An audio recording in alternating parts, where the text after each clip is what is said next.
I started harvesting human organs at the age of 17. My name is God's Time, and this is my story. If anyone had told me that I would one day harvest my own nephew's organ because of money, I would never have believed it, but it happened. People look at me today and think they know who I am, but nobody knows what I did at 17. Nobody knows the darkness I walked into.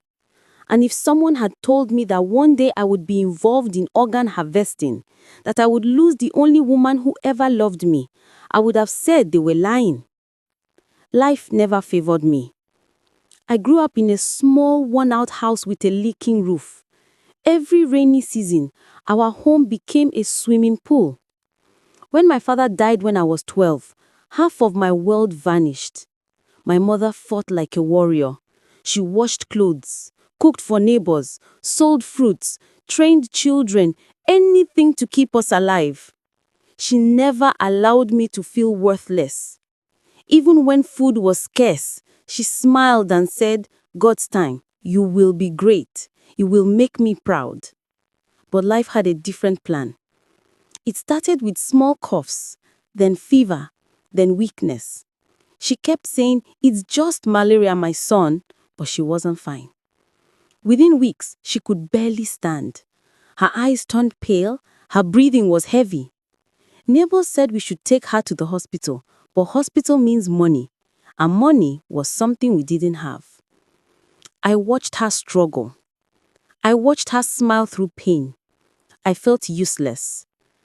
One morning before the sun rose, I left home and went to the city center. I knelt near a traffic light with a bowl, begging strangers for help. Some ignored me. Some insulted me. But just when I wanted to give up, a black SUV stopped. The tinted window rolled down. Inside was a man wearing white kaftan, dark glasses, and an unreadable expression. He said, "Young boy, I've been watching you." My heart skipped. "Do you want money?" I nodded quickly. He stepped out. His perfume hit me immediately. He smiled, not warmly but dangerously. "If you follow me, I will show you how to make more money in one day than you have made in your whole life."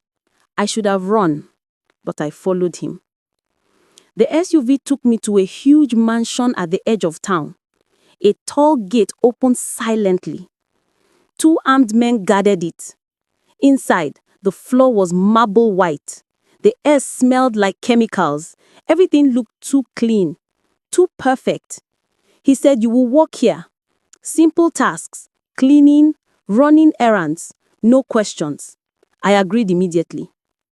All I wanted was to save my mother. For the first week, it felt normal. I cleaned floors, washed metallic tools, arranged tables. But something felt wrong. Why were there so many surgical gloves? Why were boxes labeled "handle with care"? Why did men come in at night and leave before dawn? I ignored it because poverty makes you blind. One night, he forgot to lock one of the inner rooms. I opened it and what I saw destroyed my innocence forever. A young boy lay unconscious on a metal surgical table. Tubes, knives, scissors, and a cooler filled with ice sat beside him. I froze. My hands shook. A worker walked in and said, "You are not supposed to be here." I stammered, What is going on?" He smacked, "Organ harvesting. This is where real money is made." My knees weakened. My heart pounded. The moment he looked away, I ran. I didn't care if I died on the road. I ran home. When I got there, sweating and shaking, I heard my mother crying weakly. She was on the floor. She whispered, "My son, take me to the hospital." I lifted her onto my back and rushed out. At the hospital, the doctor said, "Her condition is critical. She needs surgery and blood transfusion immediately." I swallowed hard. "How much?" He said 3 million naira. I almost fainted. We didn't even have 3,000 naira. I begged him, but he said no deposit, no treatment, and walked away. My world collapsed. I went back to the street and begged like never before. By nightfall, I had only 3,500 naira. I cried loudly. What can 3,500 naira do against 3 million naira? Nothing. In the silence, a thought whispered in my mind, you know where money is. Go back. My hands shook. My legs were weak. But desperation will make a man do anything. I went back to the mansion. The man smiled like he had been waiting. I told you would return. That night, I sold my soul. I touched things I should never have touched.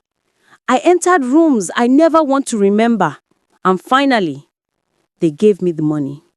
I ran to the hospital. Doctor, please, save her. The nurse looked at me with pity. Are you God's time? Yes, where is my mother? She took me to the ward. 2 nurses were covering a body with a white cloth. My heart stopped. I pulled the cloth. It was her. Cold. Gone. The doctor said she died 10 minutes ago. If you had brought the money earlier, we could have saved her. I screamed. I held her hands. They were stiff. I cried until my voice broke. The money in my hand felt like poison. I threw the bag at the wall. Notes scattered everywhere. Take it! I don't want it! It killed my mother! I shouted. People watched me break apart. I went home that night. The house felt like a grave. Everything reminded me of her. I slept on the floor. In the morning, I heard a knock. It was the man from the mansion. Same white kaftan, same dark glasses. He said, you didn't return last night. You owe us. You know our faces. You know our location. You walked with us. You think we will let you go? My blood ran cold. If you refuse, it won't be only your mother that dies. Days passed. No matter where I hid, they found me. Notes under the door. Your shift is tonight. We are watching. I was no longer working for them. I was owned by them. A week later, my sister visited with her son Daniel, my 8-year-old nephew. He ran to me shouting, Uncle God's time, Uncle God's time. I forced a smile, but pain swallowed me.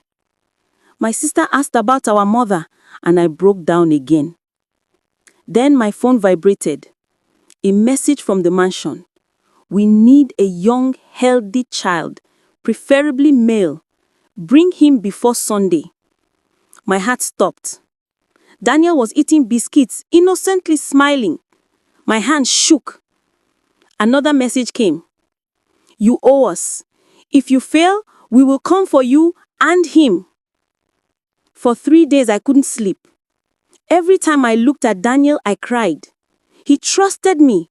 He loved me. He called me Uncle G.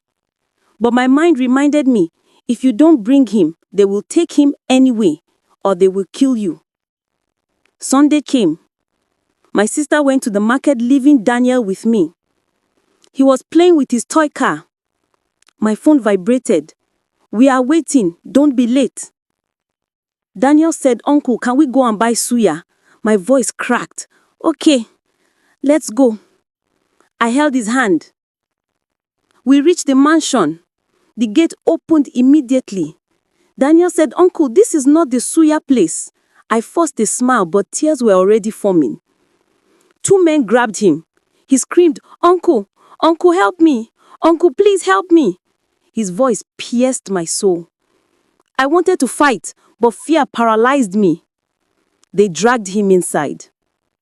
I fell to my knees. I realized I had become the monster I ran from. My phone rang. It was my sister. It rang over and over. I silenced it. My heart was breaking. I had lost everything I ever loved because of money. Their voices echoed in my head. Then the gate opened. The boss said, come inside. After you finish cleaning this mess, you will receive your payment. Inside, I saw my nephew's body lying dead. Chest cut open. I broke. I ran away to the bush. I wanted to hang myself. But then I remembered The organ harvesters would continue. I changed my mind. I called my sister and said, I'm so sorry. I killed Daniel. Then I ended the call. I went to the police station and confessed everything. I told them the location and the operation. The police went with heavy backup and caught all of them, except the gateman who escaped. The rest of the organ harvesters were hanged to death. Mine was scheduled for tomorrow. I prayed and asked God for forgiveness, but after everything I had done, I felt it was better for me to die. So this is my story. Make sure you learn from it.